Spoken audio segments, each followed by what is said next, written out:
Welcome to Tent Talk, the podcast with Nancy McCready, where we talk about life under the big tent of God's presence and the provoking process of discipleship. Here we go.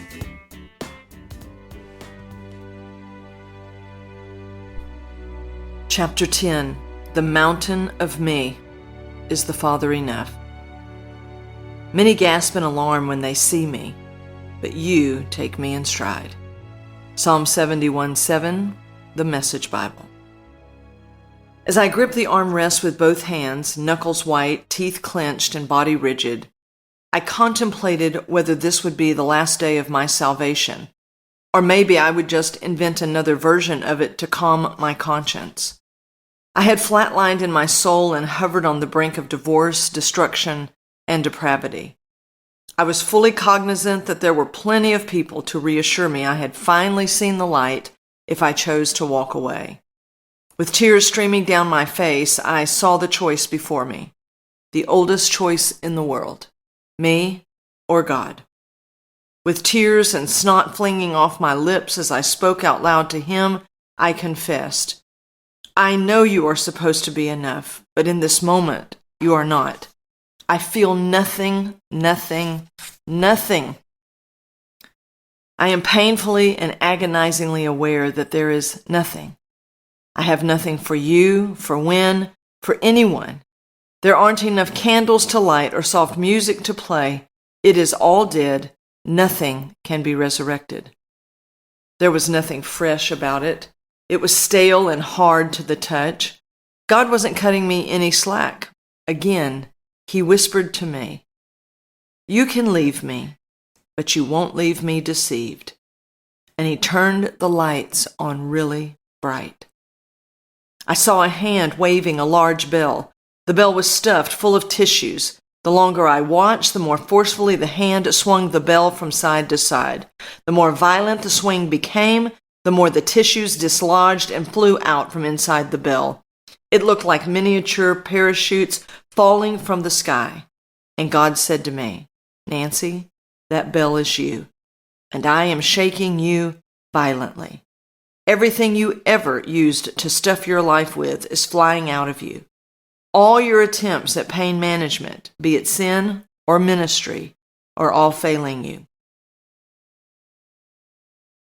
The crushing reality that you are not in control, have never been in control, and will never be in control is terrorizing you right now.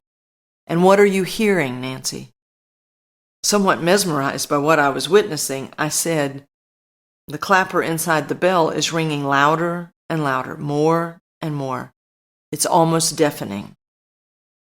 He said, Nancy, you have stuffed yourself over the years with things, people, accomplishments, victory, service, ministry, image, status, marriage, and none of that was ever meant to fill you.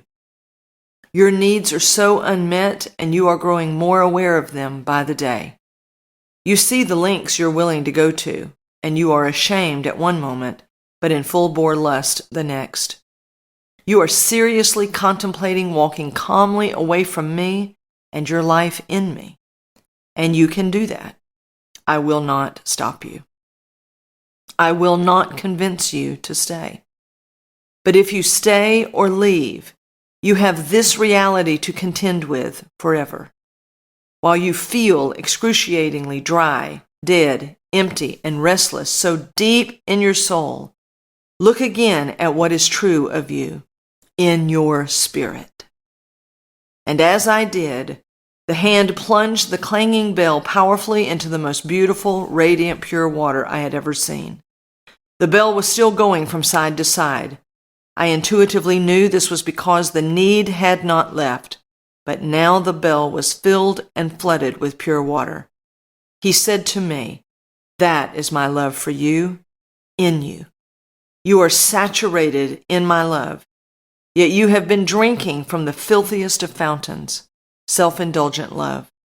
Your ravaging bitterness has made you open prey to the enemy of your soul. He causes you much torment. I love you, Nancy. Now you decide. The freedom God gives me frightens me. The light faded from the room as day gave way to night. My fingers relaxed, my jaw unclenched, and my body began to melt in the presence of the Lord. I had no inclination what the next days held for me, and for what seemed like hours I wandered in my empty house. People wanted to stop by, the phone kept ringing, yet I could not speak or reason because I was in the battle for my life. Would I acknowledge his right to rule over me? Would I freely yield my freedom into his hands? Could he do with me as he pleased? And what pleased him at that moment? It pleased him to show me the love he desired between the two of us, deep, abiding love. I didn't need the love of my husband or another human. I needed love himself. I was about to say goodbye to self in a way I did not anticipate. I finally fell upon the couch and sank into its overstuffed pillows. With the indirect light from one lamp beaming across the room, I whispered, "I choose you. You are my life and love." As these words went into the melancholy atmosphere that still hung thick in the house, I became increasingly aware of another presence. Its whispers were vile, familiar, and foul.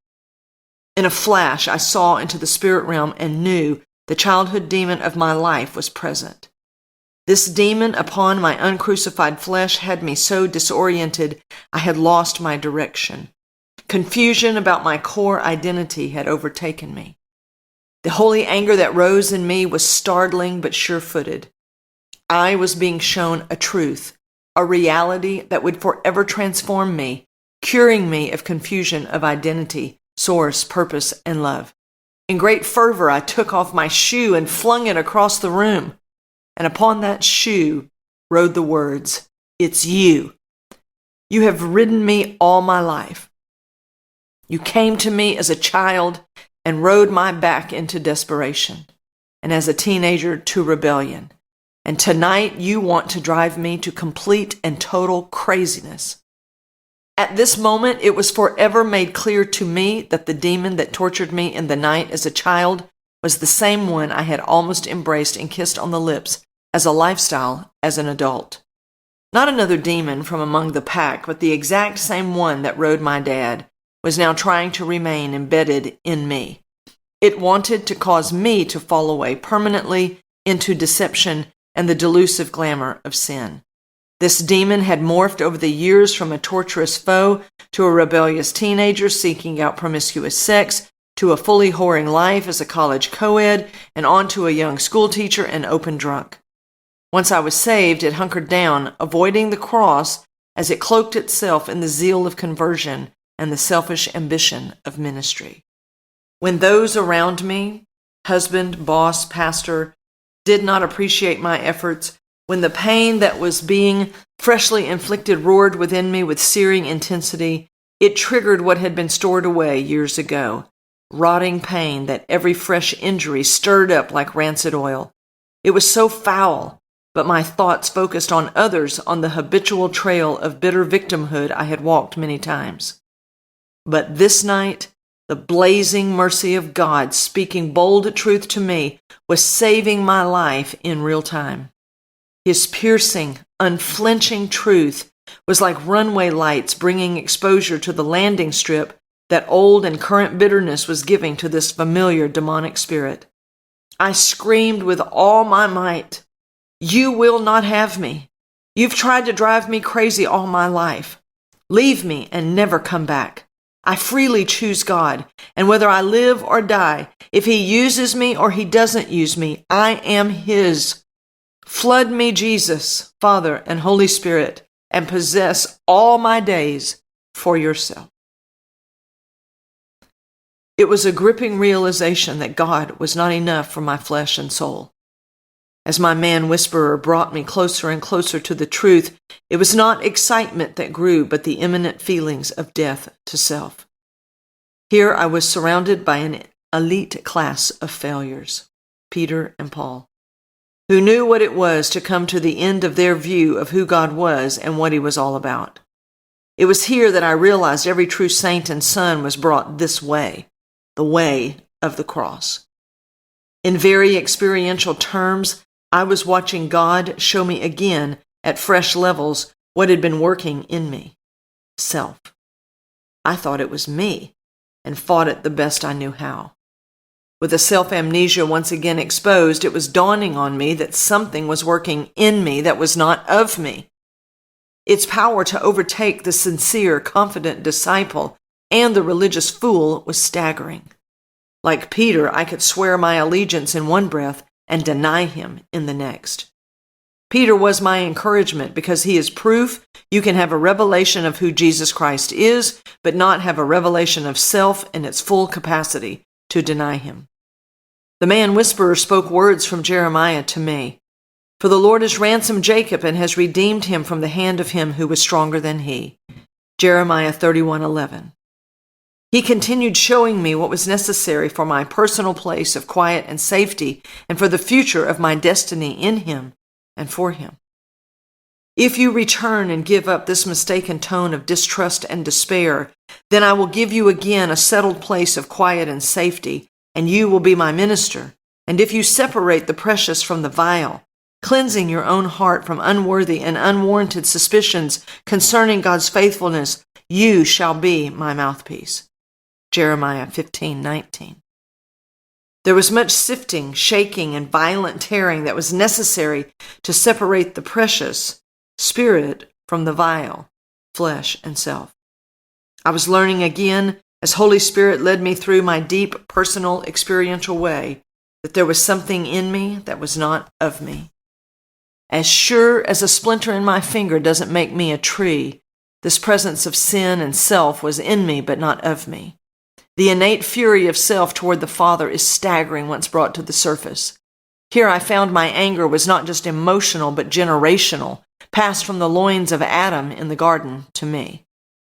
This is not personal but inherited. Its nature and violent hostility toward the Father was in full bloom. When Paul said there was no good thing in his flesh in Romans 7:18, he meant it. I don't know if I was ever as furious with the Father in my evil as I was in my good. Thank God he is confident and unshakable during my fits of self-love, self-glory, self.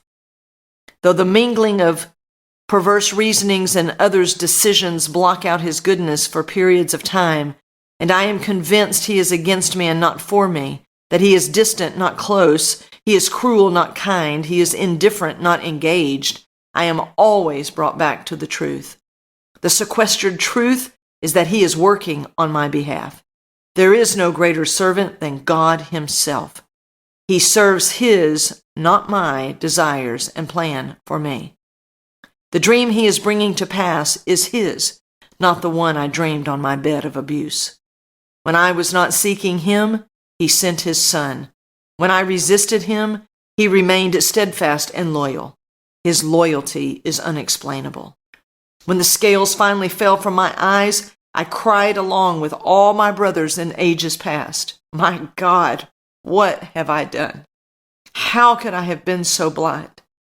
As I faltered about to weep bitterly beyond my own courtyard, when I heard the cock crow and realized my absolute denial of Jesus and my self-determined distance from him, I cried with a guttural awareness that this defection was not fueled by pity, but by pride.